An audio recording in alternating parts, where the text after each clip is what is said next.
du journal sur la télévision togolaise, voici les principales articulations.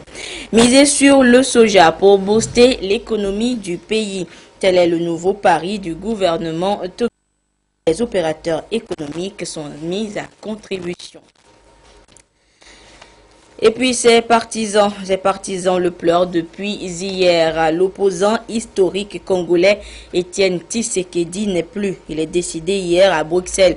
Et pour beaucoup, c'est une véritable impasse qui s'ouvre dans la vie politique du pays.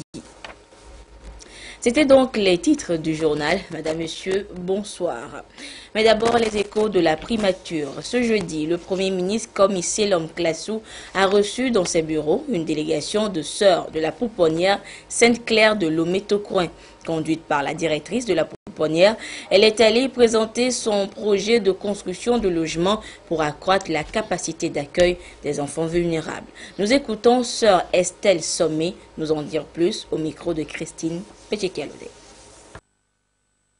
Nous sommes venus aujourd'hui pour exprimer notre reconnaissance au chef de l'État, bien sûr, à travers le Premier ministre et tout le corps gouvernemental pour le soutien encourageant du gouvernement en faveur de cette mission dont l'intérêt est communément partagé. Je le dis communément partagé parce que nous bénéficions d'une subvention annuelle de l'État togolais pour la prise en charge de ces enfants vulnérables.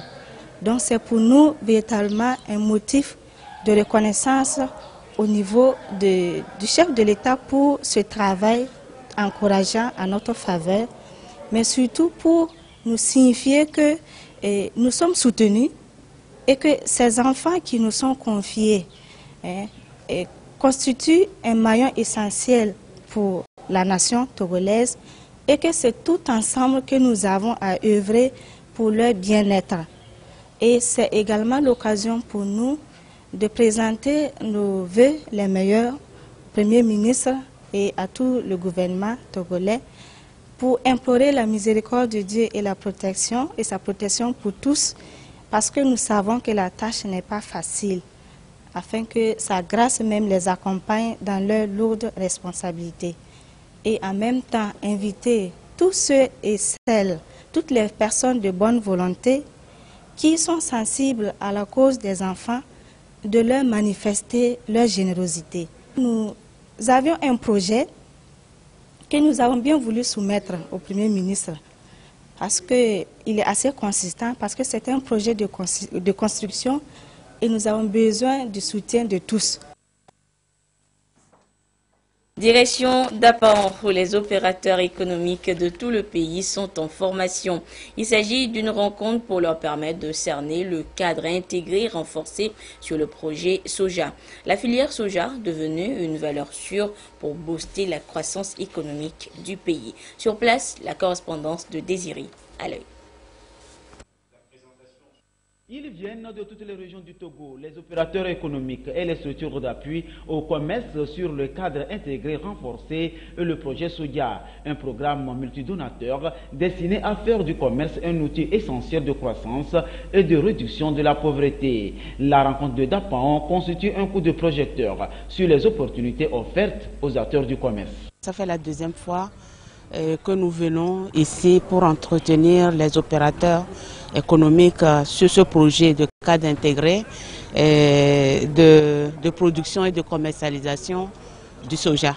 L'objectif, c'est d'aider tous ceux qui sont dans la filière à augmenter leur production, à les aider à la transformation du soja et à la commercialisation soit du produit brut ou du produit à fin qui aurait été transformé, donc les aider dans la commercialisation de ce produit-là. Ils auront acquis cette expérience, cette capacité de se prendre en charge et d'augmenter leur production. Le cadre intégré renforcé est un processus qui contribue à soutenir le gouvernement des pays en développement à renforcer leurs capacités en matière du commerce et à intégrer réellement les questions commerciales dans leur stratégie globale de développement. 3 jours de formation pour échanger sur les expériences tirées au fil des années depuis sa création et travailler à anticiper toutes les difficultés. Et restons toujours dans le Grand Nord, précisément à Koundjouaré, dans le Pendjal, localité que les responsables en charge de la question de la transhumance ont choisi pour lancer l'opération de cette année. Tous les acteurs sont mis à contribution pour sa réussite. Nous retrouvons Désiré Alvé. La transhumance transfrontalière, au même moment qu'elle offre de multiples avantages, notamment économiques, disponibilité des animaux, des géniteurs, lait, fromage et autres, constitue aussi une source de conflit entre éleveurs et agriculteurs. Au Togo, des points d'entrée et des couloirs sont définis pour mieux gérer cette transhumance. La campagne de la transhumance 2017 est officiellement ouverte aujourd'hui, le 31 janvier 2017 et va jusqu'au 31 mai 2017. Et le message, c'est que les transhumants doivent respecter les couloirs, les couloirs de transhumance, les points d'entrée et aussi respecter certaines réglementations qui sont 1. L'interdiction de port d'armes, 2. L'interdiction de pâturage pendant la nuit, le pâturage nocturne. 3. L'interdiction de pâturage dans les zones protégées. Et enfin, le respect des zones de transit. L'innovation, c'est qu'il est actuellement instauré une taxe unique de transhumance qui est payable au point d'entrée au niveau des services de l'OTR. Dans les savanes, 3 couloirs sont définis. Le premier passe par Sankardiagou, Bombergou, Lidol et Kpagnon. Le deuxième quitte Dimandjoga à Kpagnon, passant par Nadano, Narbagou et Biaga. Et le troisième construit la courbe Djanoueni, entrant du Bénin, fait de tour par Gando, puis rentre au Bénin. Après avoir écouté tous les conseils, la contribution que nous allons apporter, c'est toujours de sensibiliser nos éleveurs. On va les remobiliser à reprendre les couloirs précités. Le plan de gestion adopté est lancé ce 31 janvier à Koundjouaré, dans Pendjal Nord-Ouest, pour le compte de l'année 2017. Ce n'est pas seulement le bétail qui se déplace, les oiseaux aussi le font, et on parle là de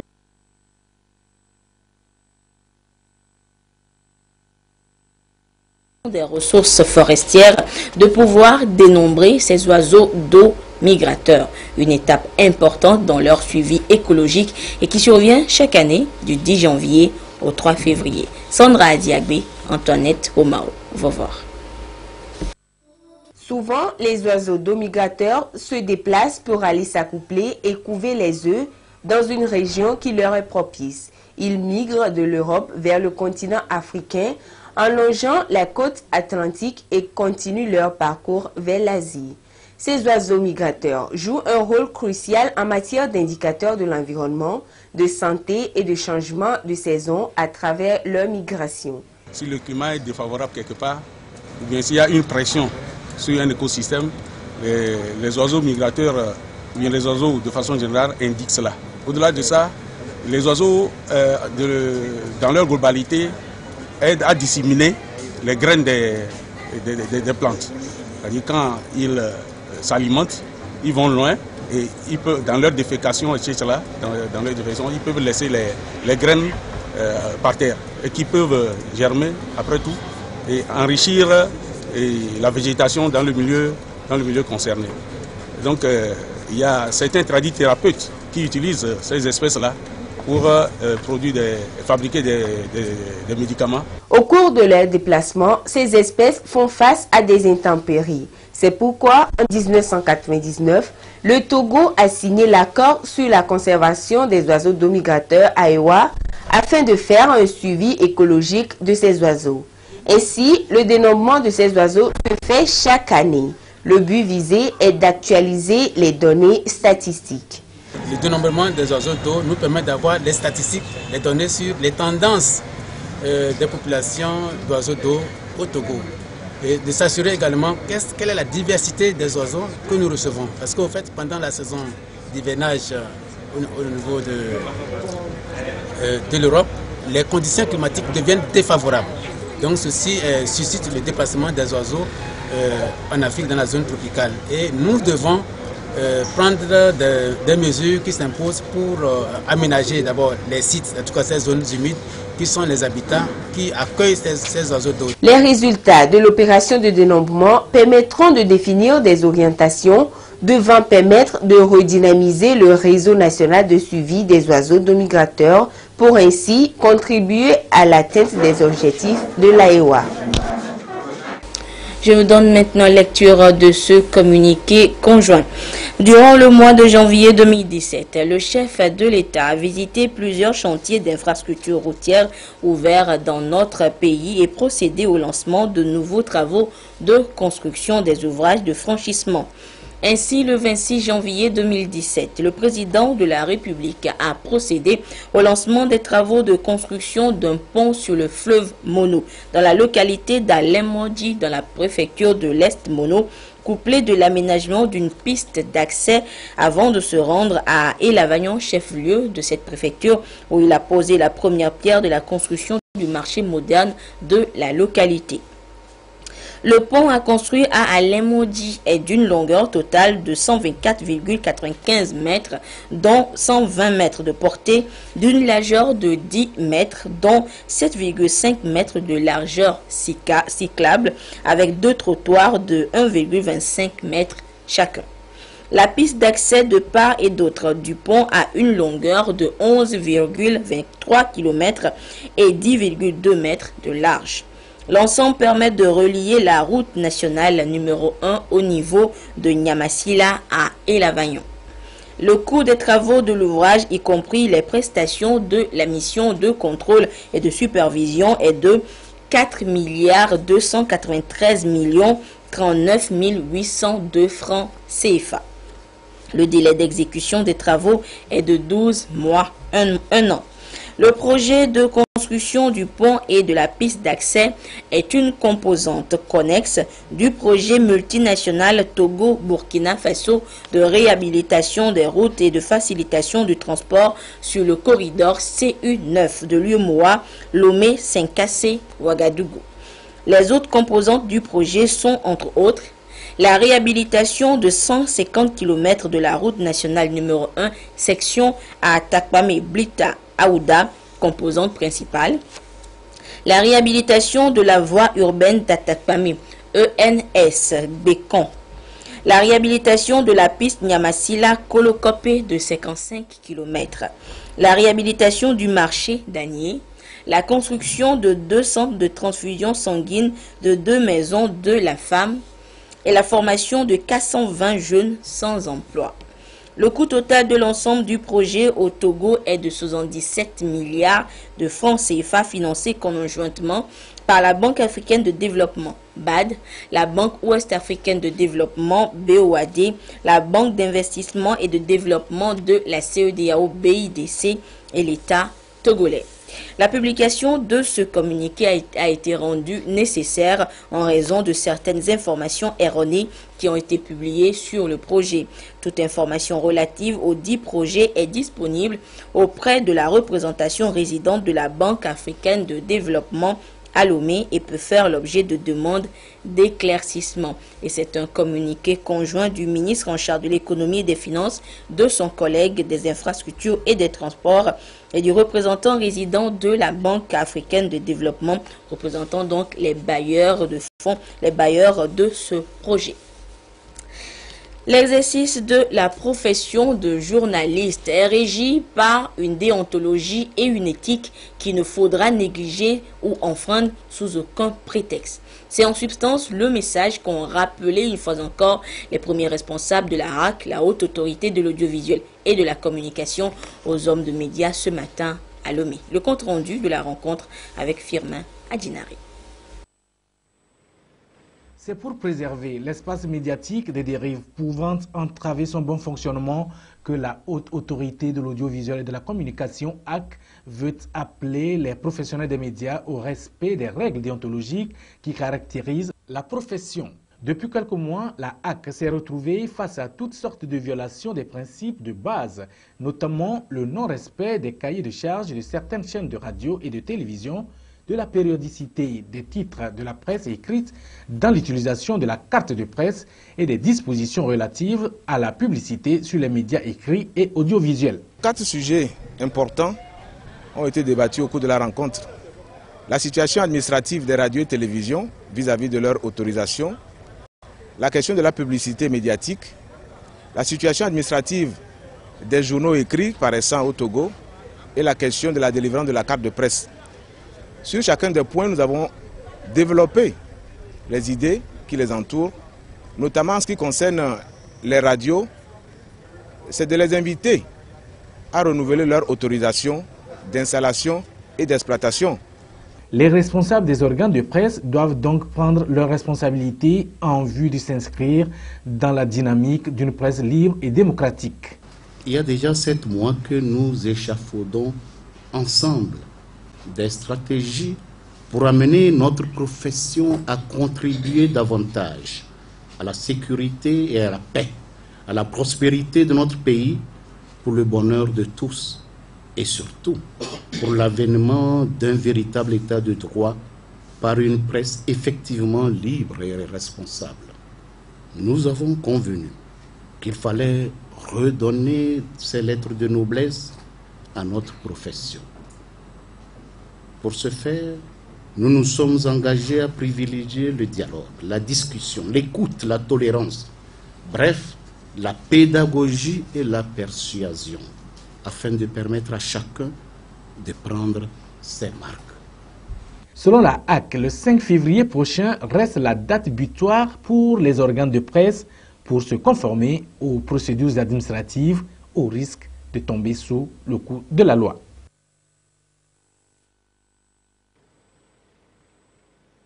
C'est pour préserver l'espace médiatique des dérives pouvant entraver son bon fonctionnement que la haute autorité de l'audiovisuel des suites d'une embolie pulmonaire. Ce matin, l'émotion était grande dans le pays.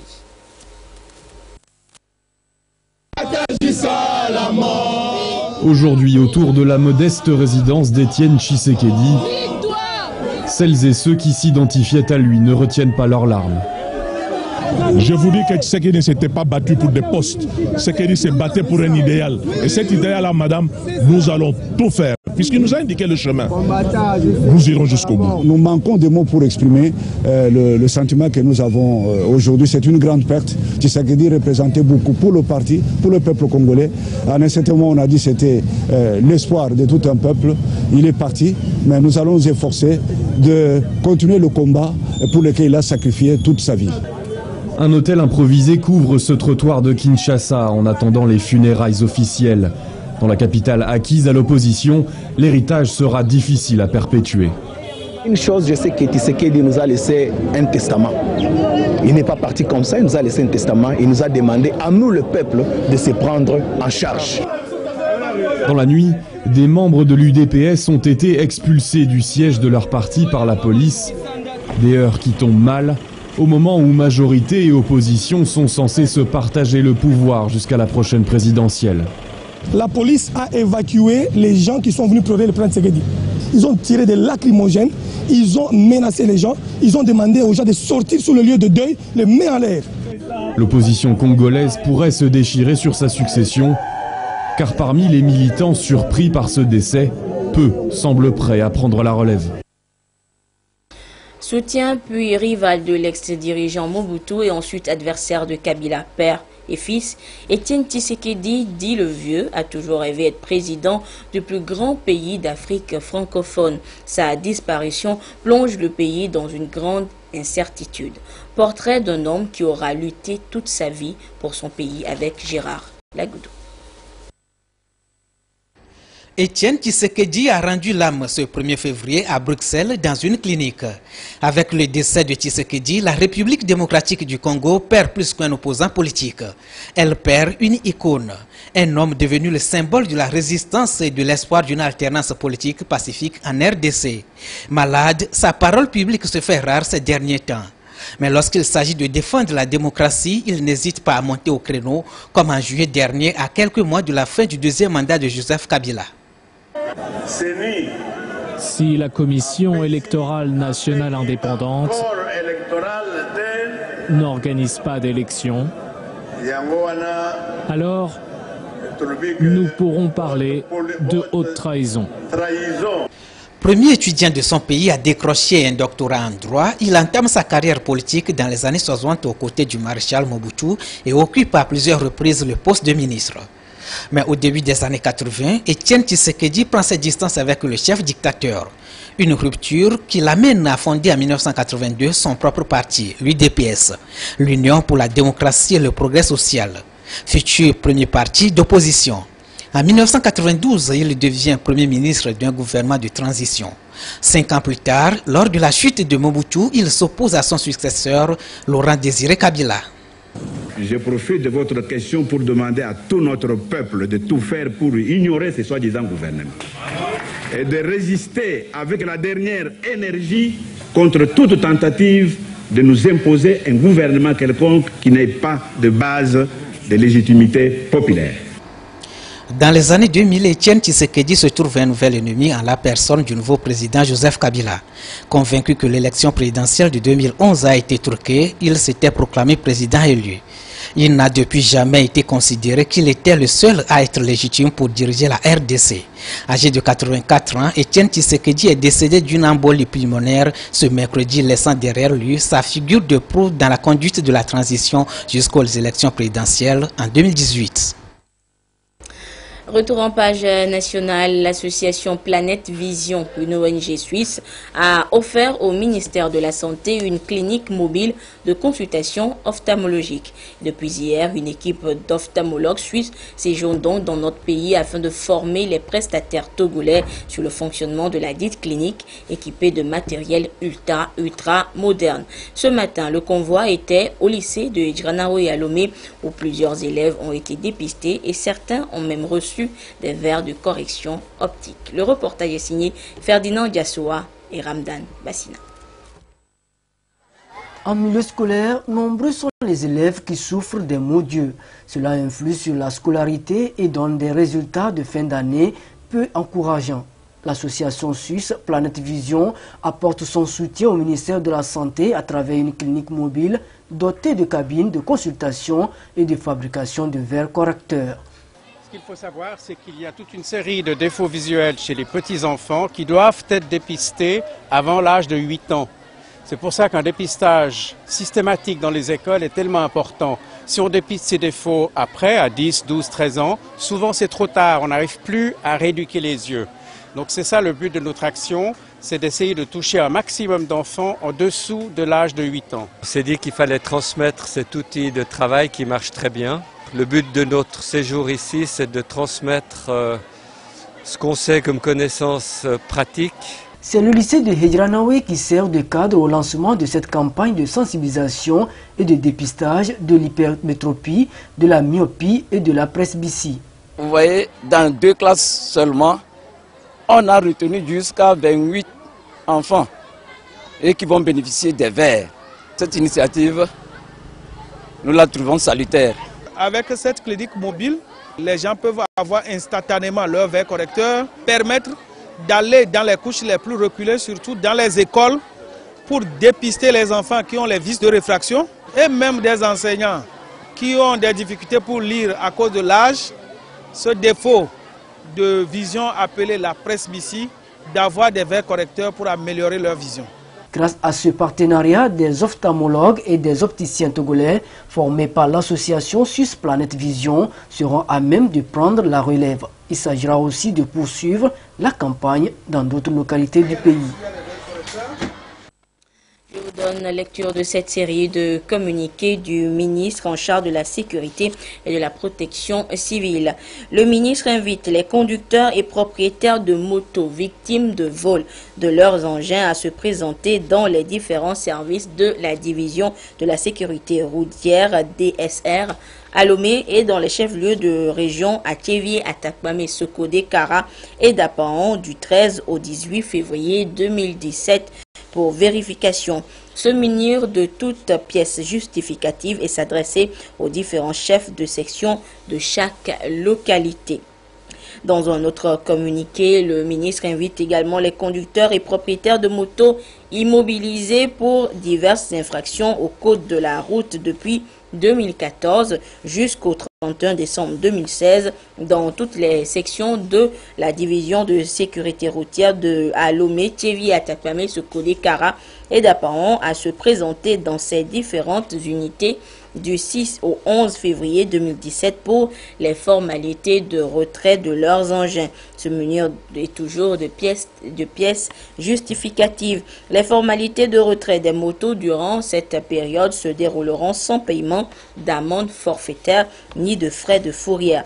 Passé ce délai, les engins non retirés feront l'objet d'une procédure judiciaire. Éducation à présent, le secrétariat technique permanent du plan sectoriel de l'éducation et les acteurs de l'enseignement étaient en une rencontre ce mercredi à Lomé. Il était question, au cours de ces assises, de partager les résultats des enquêtes effectuées dans certaines écoles sur l'utilisation et surtout l'utilité des subventions aux écoles dans le but d'améliorer l'accès, l'équité et la qualité de l'éducation au Togo. L'importance justement et l'utilité de ces subventions dans ce dossier-reportage signé Viviane. On suivit. Au Togo, deux types de subventions sont octroyées aux écoles. La subvention de fonctionnement de l'État instaurée depuis 2008 et les subventions additionnelles gérées par le PERI, Projet éducation et renforcement institutionnel de 2011 à 2013. Ces fonds alloués aux écoles visent à assurer le bon fonctionnement des établissements scolaires du pays. Pour constater la mise en œuvre des politiques de subvention aux écoles, le Togo a bénéficié de l'encadrement technique du programme de recherche de l'Institut international de planification de l'éducation de l'UNESCO.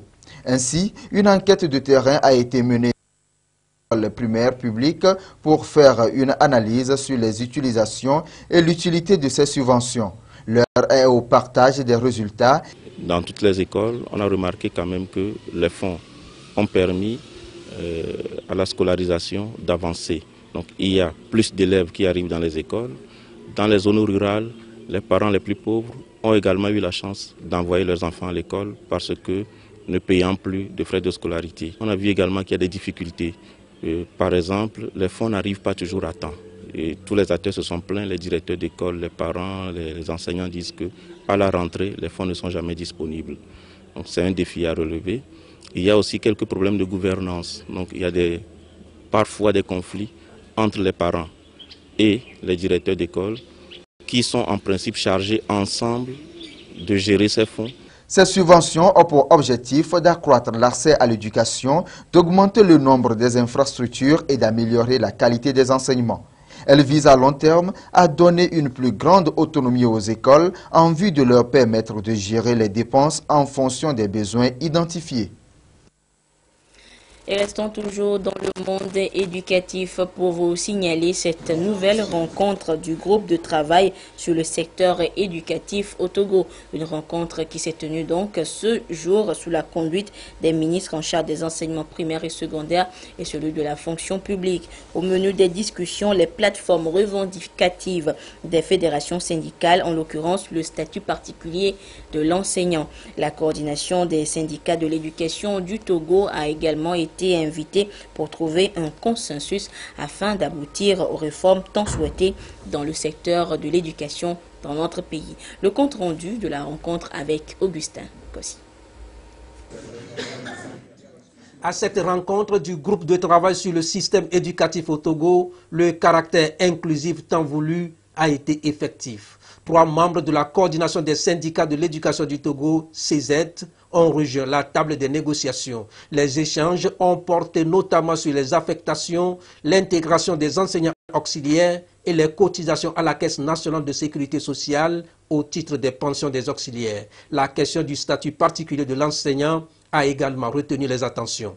Nous avions convenu au sein du groupe qu'il doit être possible d'inviter toute personne ressource ou tout acteur qui n'est pas membre du groupe, qui peut apporter une contribution, soit à notre invitation ou à l'initiative de ces personnes ressources ou de ces acteurs.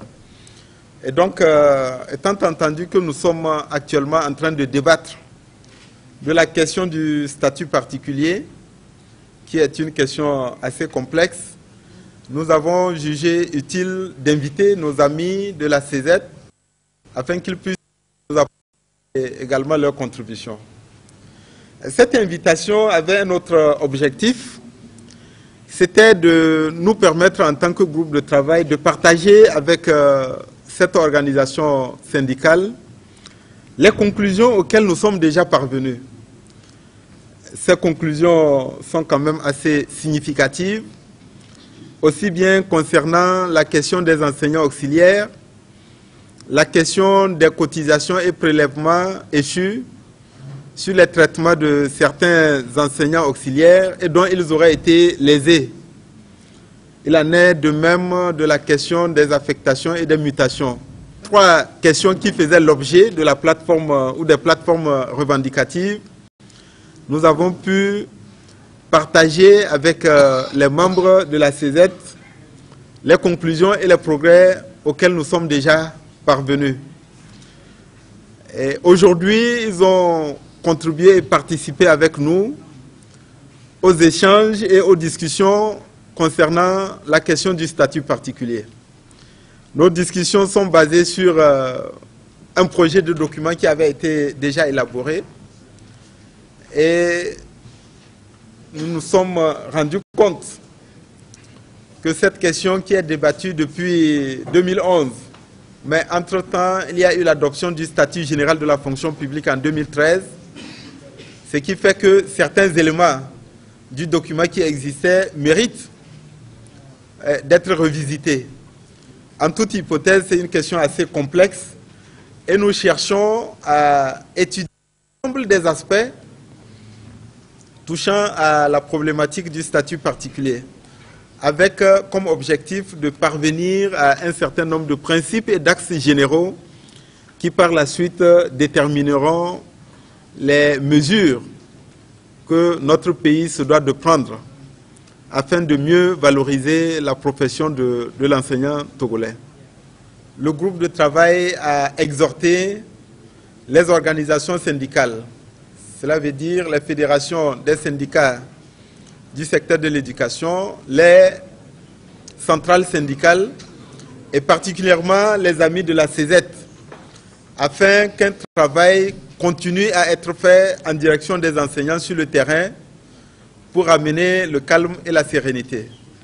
Cela signifie que nous avons la ferme volonté et le ferme engagement de poursuivre nos travaux et de parvenir à des propositions de mesures qui devraient être satisfaisantes et répondre aux attentes de tous les acteurs concernés. Pour les différents acteurs, il est souhaitable d'accélérer et d'intensifier les discussions pour faire revenir la sérénité dans le système éducatif. Quand il s'agit de questions de réflexion, sur certains points, vous irez vite, sur d'autres, il est nécessaire de prendre davantage de temps. Mais il nous faut de toutes les façons, de toutes les manières circonscrire les discussions sur le premier point qui concerne les revendications dans le secteur de l'éducation dans le temps. Et nous pensons que d'ici là, on doit quand même aller au mieux pour que rapidement ce premier point soit épuisé. Il faut souligner également qu'aujourd'hui, la séance a connu la participation des représentants de la coordination des syndicats de l'éducation du Togo.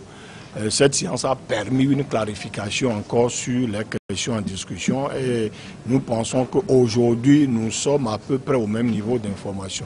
Maintenant, pour le reste, nous ne pouvons qu'appeler à la bonne volonté et à la bonne foi du gouvernement parce que, comme on l'a dit tantôt, nous sommes obligés de bouger de la situation initiale vers une autre situation. Il n'est pas question de demeurer dans la situation initiale. Et donc, à partir de la semaine prochaine, nous serons à même d'accélérer pour pouvoir conclure sur le premier point qui concerne les revendications dans l'enseignement. On nous a informé de ce qui s'était fait sans nous. En l'occurrence, par rapport au problème des auxiliaires, le directeur des finances était là. Et comme quoi on n'attendait pas forcément les papiers pour valider au niveau de l'aspect financier. ils ont tapé automatiquement et que nous avons soulevé le fait qu'on a des camarades à la base, les camarades de la CZ, qui ont posé le problème de n'avoir pas constaté les effets financiers. Donc le directeur a rassuré que ces cas seraient peut-être dus à certains engagements que ces camarades ont eu à contracter. Au pire des cas, pour des cas qui se révèlent être avérés, un processus est là pour que nous puissions faire valoir les dossiers et on les prendra en compte. Et sur ce point, voilà ce qu'on peut dire. Sur le point concernant la Caisse nationale de sécurité sociale et la Caisse de retraite du Togo, c'est vrai, on attendait que la Commission puisse nous faire un compte rendu des activités, mais étant donné que le travail n'a pas été peaufiné d'avance avant notre convocation, il s'est dit que prochainement, on sera convoqué encore et que peut-être ce point va être éclairci et on verra, on va toucher du doigt ce que nous pouvons appeler le concret. Pour le problème des affectations punitives, on a écouté le ministre. Les dispositions sont prises pour que, une fois, les enseignants puissent être respectés dans leur profession et qu'on ne permettra pas à un DRE ou aux inspecteurs d'affecter un enseignant parce qu'il est en grève ou il réclame ses droits. Et les instructions sont données. Les jours à venir, les dispositions seront prises pour que le mécanisme même des affectations puisse être vérifié. Le problème, c'est au niveau du statut particulier. C'est vrai, les confrères, un travail avait été fait par rapport au statut particulier, mais la séance a voulu que ce travail puisse être peaufiné. Et donc, vous comprenez que ça va prendre du temps. Nous disons qu'on puisse toucher du doigt ce qui peut soulager tout le monde, ou soit on octroie une prime en attendant pour que nous puissions désamorcer la crise, ou soit on touche directement à la prochaine séance les aspects financiers de la chose. Aujourd'hui, nous prenons acte et les jours à venir, nous sommes sûrs que nous allons toucher du concret. Et là, ça va être pour un temps. La sérénité reviendra. D'autres rencontres sont prévues dans les jours afin de garantir une année scolaire paisible. L'ambition de tous est de parvenir à l'amélioration des conditions de vie et de travail des acteurs de l'éducation au Togo.